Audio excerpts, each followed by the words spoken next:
KGB assassin squads who eliminated the enemies of the Soviets. Imagine walking down a quiet street in Munich on a crisp autumn morning. You pass a man in a gray overcoat. He nods politely. Seconds later, you collapse onto the pavement, and within hours, you are dead. No gunshot, no struggle, no witnesses.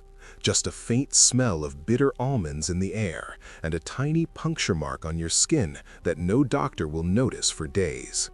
This was not fiction. This was a real method used by a real unit against real people, and for decades, almost no one in the West even knew the department existed. Welcome back to Dark History USSR, where we pull back the Iron Curtain on the stories Moscow tried very hard to keep buried. If you enjoy these forgotten chapters of Soviet history, do me a small favor and tap that subscribe button. It genuinely helps this channel grow, and it costs you nothing. And before we go any deeper, I want to know something. Where in the world are you watching from right now? Drop your city and country in the comments below. I love seeing this little community stretch across every continent, from Buenos Aires to Vladivostok, from Cape Town to Reykjavik. Now settle in, because the story we are about to explore is one of the strangest, most secretive, and most unsettling chapters of 20th century intelligence history. To understand the so-called assassin squads of the Soviet security services, we have to travel back almost to the very birth of the Soviet state itself. In December of 1917, just weeks after the Bolsheviks seized power in Petrograd, a new organization was created with a name so long that almost no one used it in full. It was called the All-Russian Extraordinary Commission for Combating Counter-Revolution and Sabotage, but everyone simply called it by its Russian abbreviation, the Cheka. Its founder was a thin, intense man with a pointed beard and burning eyes, a Polish-born revolutionary named Felix Dzerzhinsky. He famously said that his organization stood for organized terror, and he meant it quite literally. From the very first days, the Cheka was given powers that no police force in the modern world had ever possessed. It could arrest, interrogate, and execute without trial, without appeal, and without explanation. But the Cheka was not yet what we would call an assassination bureau in the foreign sense. Its violence was largely turned inward against perceived enemies inside the new Soviet Republic. The idea of sending agents abroad to hunt down opponents on foreign soil developed gradually, almost organically, as the Civil War ended, and tens of thousands of white Russians, former aristocrats, former officers, and political opponents fled across the borders into Europe, Turkey, China, and beyond. From Moscow's point of view, these émigrés were not just refugees, they were a living threat. Many of them were organizing, plotting, raising money, publishing newspapers, and dreaming of a return. And so a decision was made, quietly, without fanfare, that the long arm of the new Soviet state would have to reach across borders. In the early 1920s, a special section was created within the Foreign Department of the Security Services, dedicated to what was euphemistically called wet work. The Russian phrase "mokroye delo" literally means wet affair, and it referred to operations involving bloodshed. This was not a term invented by Hollywood screenwriters. It was the real internal slang used by Soviet intelligence officers themselves, and it would survive almost unchanged for the next 70 years through every reorganization, every name change, every purge. The Cheka became the GPU, then the OGPU, then the NKVD, then the MGB, and finally the KGB. But the wet work department, in one form or another, never disappeared. One of the very first targets of this new capability was a man whose name has been almost completely forgotten today, but whose fate set the pattern for everything that would follow. His name was Boris Savinkov, a former revolutionary who had once been a socialist revolutionary terrorist himself, and who later became a fierce opponent of the Bolsheviks. He fled abroad, organized armed resistance, and became one of the most wanted men in the Soviet Union. In 1924, Soviet intelligence officers, posing as members of a fictitious anti-Soviet underground organization called the Trust, lured him back across the border into the Soviet Union with promises of leading a great uprising. The moment he stepped onto Soviet soil, he was arrested. He died in prison the following year under circumstances that the official version called suicide, but which almost no historian today believes was anything of the sort. He was said to have jumped from a fifth-floor window during interrogation. The window, conveniently, had no bars. The operation against Savinkov became a template, and it had a name internally. It was an example of what the Soviets called an active measure. The deception, the false organization, the lure, the disappearance, all of it would be repeated again and again over the following decades, refined and perfected by men whose names the world would never learn. But sometimes, deception was not enough. Sometimes the target was too cautious, too well guarded, or too far away. And in those cases, the order would come down for direct action. The most famous target of all, of course, was Leon Trotsky. Once the second most powerful man in the Soviet Union, the brilliant orator who had organized the Red Army and helped lead the revolution, Trotsky lost the power struggle against Stalin in the late 1920s and was eventually expelled from the country. He wandered from Turkey to France to Norway and finally settled in a fortified villa in the Coyoacán district of Mexico City. From there, he continued to write, to publish, and to denounce Stalin as a betrayer of the revolution. For Stalin, this was intolerable. Trotsky was the living symbol of an alternative path, and as long as he breathed, that alternative remained possible. The hunt for Trotsky lasted more than a decade, and it involved some of the most experienced operatives the Soviet services had ever produced. The first major attempt came in May of 1940, when a group of armed men, led by a famous Mexican muralist who happened to be a devoted communist, stormed the villa at dawn, firing hundreds of rounds through the bedroom walls. Incredibly, Trotsky and his wife survived by rolling under the bed. The attackers fled, leaving behind only one casualty, a young American guard who was kidnapped and later found murdered in the hills outside the city. But this failure only convinced Moscow that brute force would not work. Something more subtle, more personal, more patient would be required. And so, a few months later, a young man calling himself Frank Jackson arrived at the villa as the boyfriend of one of Trotsky's secretaries. He was charming, soft-spoken, well-dressed, and apparently completely uninterested in politics. Over the course of weeks, he gained the trust of the household. On the afternoon of August 20th, 1940, he came to the villa carrying a manuscript he claimed he wanted Trotsky to review.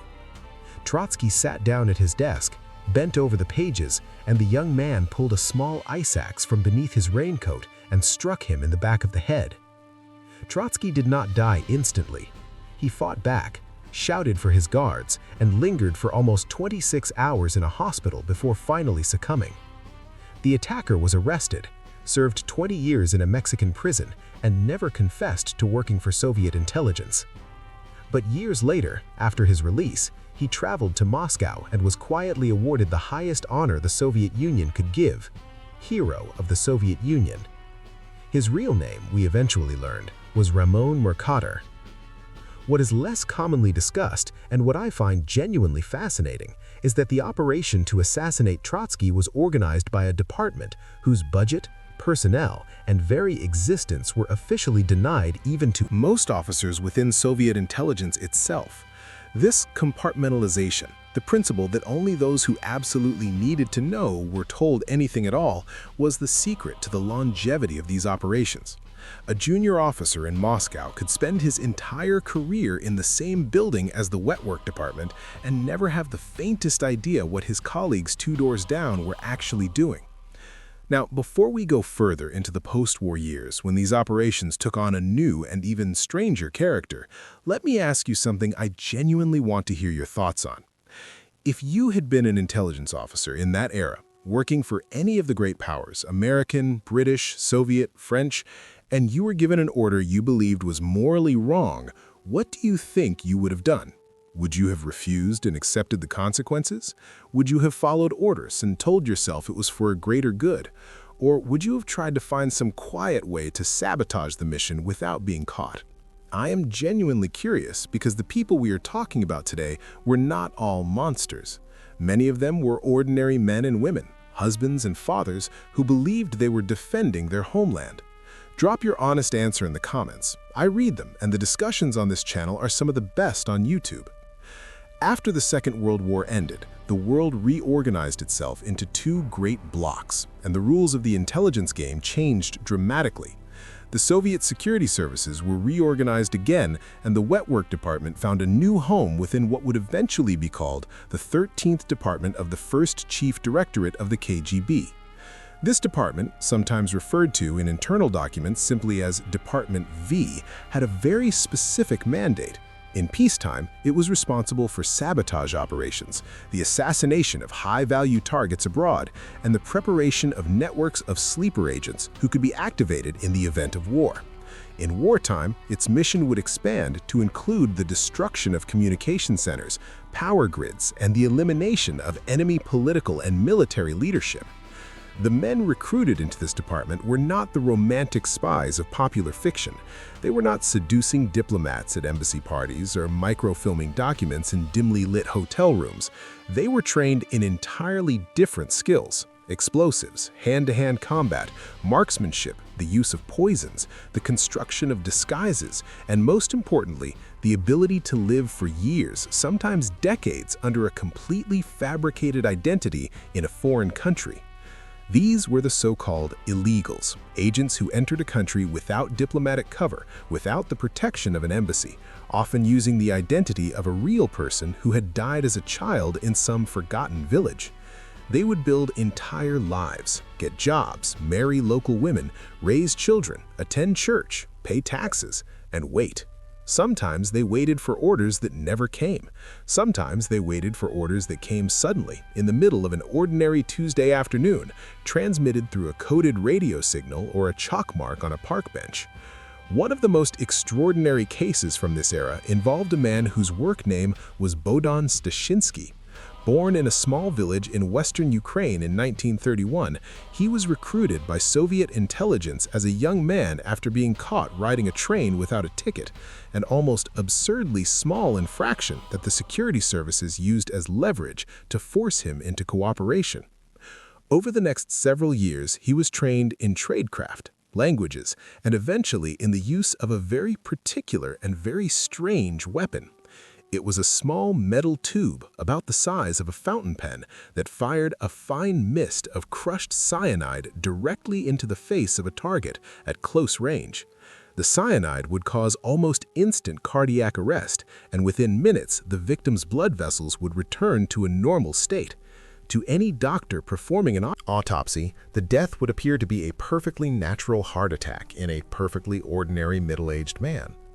In October of 1957, Stashinsky was sent to Munich to assassinate a Ukrainian émigré writer and journalist named Lev Rebet, who had been publishing articles critical of the Soviet government.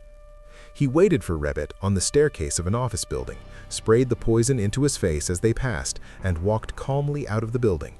Rebet was found dead minutes later. The cause of death was officially listed as heart failure. No one suspected anything. 2 years later, in October of 1959, Stashinsky was sent back to Munich to do the same thing to another Ukrainian émigré, this time the much more prominent nationalist leader, Stepan Bandera. The operation went exactly as planned. Bandera collapsed in the entryway of his apartment building. The initial cause of death was, once again, listed as a heart attack. And here is where the story takes a turn that nobody in Moscow had anticipated. Stashinsky, despite being decorated by the head of the KGB himself with the prestigious Order of the Red Banner, began to have what we might today call a crisis of conscience. He had fallen in love with a young East German woman named Inga, and after they married, he began to confide in her about the true nature of his work. She was horrified, and over time, she convinced him that they had to escape. In August of 1961, just 2 days before the Berlin Wall was sealed off forever, Stashinsky and his wife crossed from East Berlin into West Berlin and surrendered themselves to the American authorities. He confessed to everything. He named his handlers, described his training, identified the poison weapon, and provided enough detail to convince Western intelligence agencies that the cases of Rebet and Bandera had not been heart attacks at all. He was tried in West Germany in 1962, and in a remarkable verdict, the court ruled that the primary responsibility for the murders lay not with him personally, but with the Soviet government that had ordered them. He was sentenced to only 8 years in prison, served less than half of that, and then disappeared into a witness protection program. To this day, no one knows for certain what name he lives under, or even whether he is still alive. The Stashinsky affair was a catastrophe for the Soviet security services, perhaps the worst public relations disaster they had ever suffered. For the first time, there was undeniable, court-verified evidence that the KGB was running an active assassination program against political opponents on foreign soil. The chairman of the KGB at the time, a man named Alexander Shelepin, was forced to assure his superiors that such operations would be suspended, at least temporarily, and that Department V would be reorganized to focus on sabotage preparation rather than direct assassination. Whether this promise was actually kept is one of the great unanswered questions of Cold War history, and we will come back to it in just a moment. But first, let me share something with you that I find genuinely strange about this entire episode. And this is the part that I think is worth thinking about carefully. The methods used by Department V, the poisons, the disguises, the false identities, the willingness to operate in the heart of Western capitals were not unique to the Soviet Union. Almost every major power during the Cold War on both sides of the Iron Curtain maintained similar capabilities, and many of them used those capabilities at one time or another. The difference was largely one of scale, frequency, and willingness to be seen. The Soviet services were neither uniquely evil nor uniquely effective. They were one player in a very dirty game that had many players, and the men who carried out these operations on every side often went to their graves believing they had been patriots, not criminals. I am not saying this to defend anyone. I am saying it because the truth of history is almost always more complicated and more uncomfortable than the simple stories we tell ourselves. And I think you, as someone who watches a channel like this, deserve the complicated version. Now let me tell you about something that I believe deserves much more attention than it usually gets. And this is the part of today's story where things get genuinely controversial, so be warned. After the Stashinsky scandal, when Department V was supposedly reformed and its assassination capabilities supposedly suspended, there is significant evidence, much of it surfaced only after the collapse of the Soviet Union in 1991, that the program was not actually shut down at all. Instead, it was simply pushed deeper into the shadows, renamed, restructured, and given new layers of plausible deniability. Some former officers who later spoke to Western journalists claimed that an even smaller, even more secretive unit was created within the larger structure, and that this unit was so compartmentalized that its existence was known only to the chairman of the KGB and to a tiny handful of operational officers. According to these accounts, this hidden successor unit may have been involved in operations throughout the 1970s and into the 1980s, including some incidents in Western Europe that were officially attributed to terrorism, organized crime, or natural causes. I want to be careful here because these claims are difficult to verify, and serious historians disagree about how much weight to give them. But the very existence of the debate tells you something important about how these organizations operated. When secrecy is your most valuable asset, the absence of evidence proves nothing.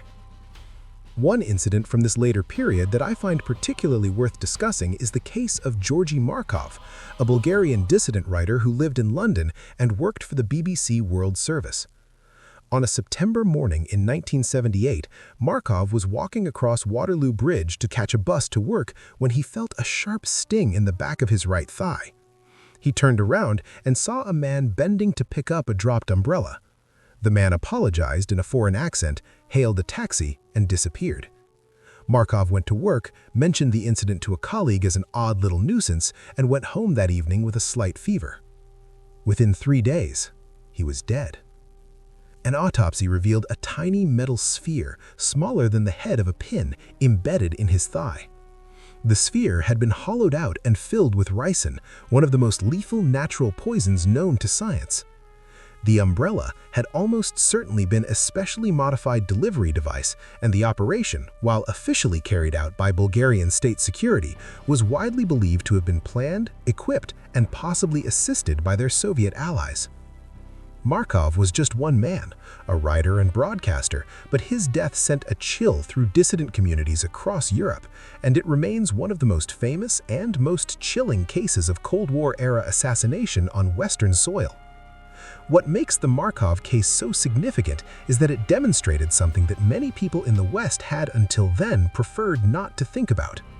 The Iron Curtain was not just a metaphor or a political boundary, it was a permeable membrane, and through that membrane, agents could pass in both directions, carrying out operations on territory that ordinary citizens had assumed was safe. London, Paris, Munich, Vienna, Madrid, none of these cities was immune.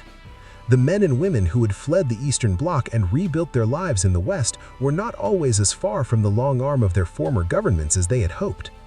And the tools available to those services were becoming more sophisticated with every passing year.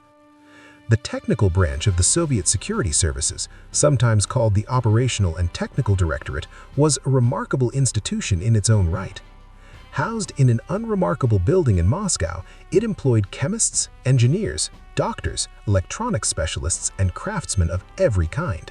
They built the cameras hidden in cigarette lighters, the microphones concealed in olives placed in martini glasses, the radios disguised as ordinary household objects, and they built the weapons. Not just the cyanide spray gun used by Stashinsky, but a whole catalog of tools designed for what the trade called silent killing. There were poisons that mimicked heart attacks, poisons that mimicked strokes, poisons that produced symptoms of food poisoning so severe that doctors would attribute death to a bad meal. There were drugs that could be slipped into a drink to make a person compliant during interrogation, and drugs that could be used to make a person appear drunk or mentally ill in front of witnesses.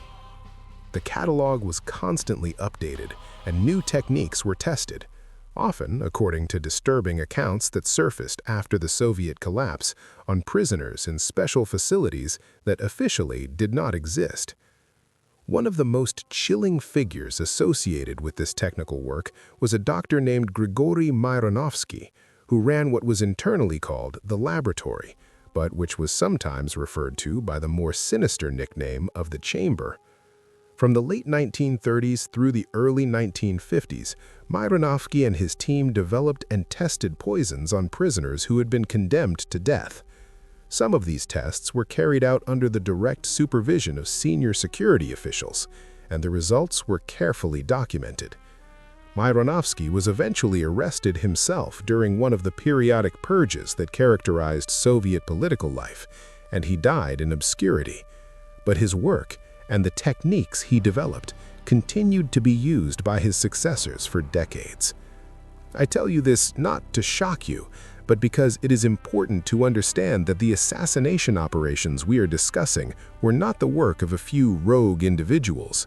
They were the product of an entire institutional infrastructure, with budgets, with research programs, with career paths, and with a chain of command that reached all the way to the top of the Soviet state. By the 1970s and 1980s, the world of Soviet covert operations had become extraordinarily complex. The KGB was no longer simply hunting individual émigrés. It was running networks of influence, conducting disinformation campaigns, supporting friendly movements abroad, gathering scientific and technological intelligence, and preparing contingency plans for almost every conceivable scenario. The wet work side of the operation, while still active, had become just one component of a much larger picture. And as the Soviet Union itself began to weaken in the late 1980s, as the reform policies of Mikhail Gorbachev opened up parts of Soviet society that had been closed for generations, some of the men who had served in these secret departments began to talk, not openly, not publicly, but quietly, to journalists and historians, often years after the fact, often only on condition of anonymity, and often with their stories only partially confirmed. From these accounts, a picture began to emerge of an organization that had been at once enormously powerful and surprisingly limited. Powerful because it could reach almost anywhere in the world and call upon almost any resource. Limited because it was constantly hampered by the same problems that plague every large bureaucracy: internal politics, budget fights, personality clashes, and the constant grinding pressure of needing to justify itself to political masters who were often more interested in appearances than results. The wet work department was, in many ways, the smallest and least typical part of the larger Soviet intelligence apparatus, but it was also the part that most fascinated outsiders, because it operated at the edge of what most people consider acceptable behavior between states in peacetime. When the Soviet Union finally dissolved in December of 1991, the KGB was broken up into several successor agencies. The foreign intelligence functions went to a new organization called the Foreign Intelligence Service. SVR, the domestic security functions, eventually went to another organization called the FSB. The Border Guards, the Communications Security Service, the Protection Service for senior officials, all of these became separate entities. In the chaos of those years, many former officers found themselves suddenly unemployed, or working for private security firms, or emigrating to the West. Some wrote books, a few gave interviews.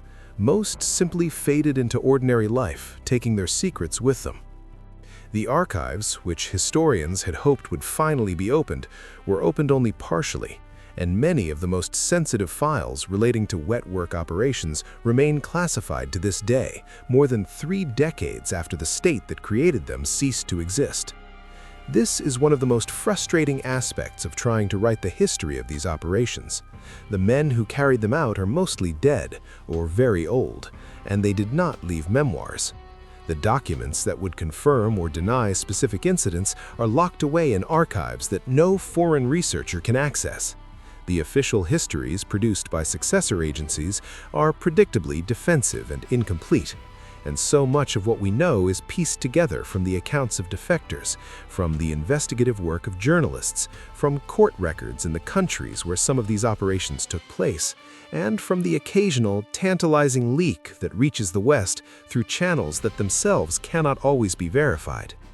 What I can tell you with reasonable confidence is this: from the very earliest days of the Soviet state until at least the final years of its existence, there existed within the security services a small, highly specialized group of officers whose job was to carry out operations that would never be acknowledged against targets who would never be told they had been chosen, using methods that were designed to leave as little trace as possible.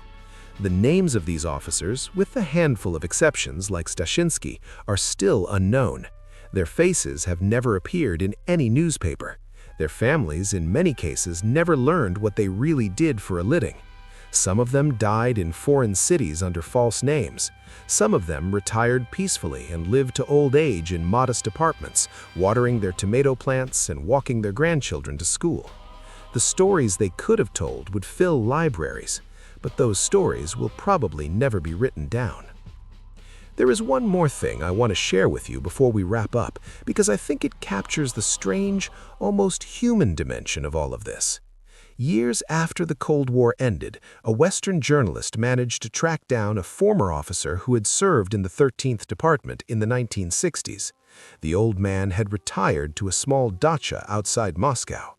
He refused to give his name, and he refused to talk about specific operations, but he agreed to a long conversation about what life had been like in those days. The journalist asked him whether he had any regrets. The old man thought for a long time before answering. He said that he had loved his country, that he had believed in what he was doing, and that he had carried out his orders to the best of his ability. But then he added something the journalist had not expected. He said that there were nights, even now, decades later, when he would wake up in the dark and remember the faces of certain people, and he would wonder whether the world would really have been so much worse if those people had been allowed to live. He said it in the tone of a man asking a genuine question, not making an excuse. And then he poured the journalist another glass of tea, and they talked about the weather, and the conversation moved on to other things. That, I think, is the part of the story that gets left out of most accounts of Cold War espionage. The propaganda posters, the spy novels, the action films, they all give us a picture of cold-blooded killers and brilliant masterminds locked in a dramatic struggle of good against evil. But the actual people who did this work were, For the most part, neither monsters nor heroes. They were ordinary human beings who had been recruited into an extraordinary line of work, often by accident, often by coercion, and almost always under the impression that they were doing something necessary. Some of them enjoyed the work, most of them simply did it. A few, like Stashenski, eventually broke under the weight of it and tried to walk away. The rest carried their secrets quietly into old age and into the grave. The Soviet wet work program is gone now in the form that existed during the Cold War. The state that created it no longer exists. The buildings have been repurposed, the training facilities have been closed or converted. The specific weapons developed by the Technical Directorate are mostly museum pieces, made obsolete by newer technologies. But the questions raised by that program have not gone away. Every modern intelligence service in the world, on every side of every current conflict, faces the same fundamental dilemma. How far is a state willing to go to defend itself? And what does it become when it crosses certain lines? Those questions were not invented in Moscow in the 1920s, and they did not die with the Soviet Union in the 1990s. They are still being answered every single day in rooms that you and I will never see, by people whose names we will never learn. And that, perhaps, is the most unsettling thought of all, that the story I have just told you is not really a story about the past. It is a story about a kind of work that has always existed, in one form or another, in every powerful state throughout history, and that almost certainly continues to exist today, in forms that future historians will eventually piece together from defectors and leaks and quiet conversations on retired men's porches. If you made it all the way to the end of this video, thank you. Genuinely. I know these are long, dense stories, and the fact that you stick with them means the world to me. If you found this exploration of one of the strangest corners of 20th century history valuable, please take a second to hit that subscribe button if you have not already, and ring the bell so you do not miss what is coming next. I have several more deep dives into forgotten chapters of Soviet history in production right now, and I really do not want you to miss them. Leave your thoughts in the comments, especially your answer to the question I asked earlier about what you would have done in the shoes of an intelligence officer facing an order you disagreed with. I read every comment, and the discussions on this channel are honestly some of the smartest on YouTube. Until next time, this has been Dark History USSR. Stay curious, stay skeptical, and remember, the most important stories are almost always the ones someone tried very hard to keep you from hearing.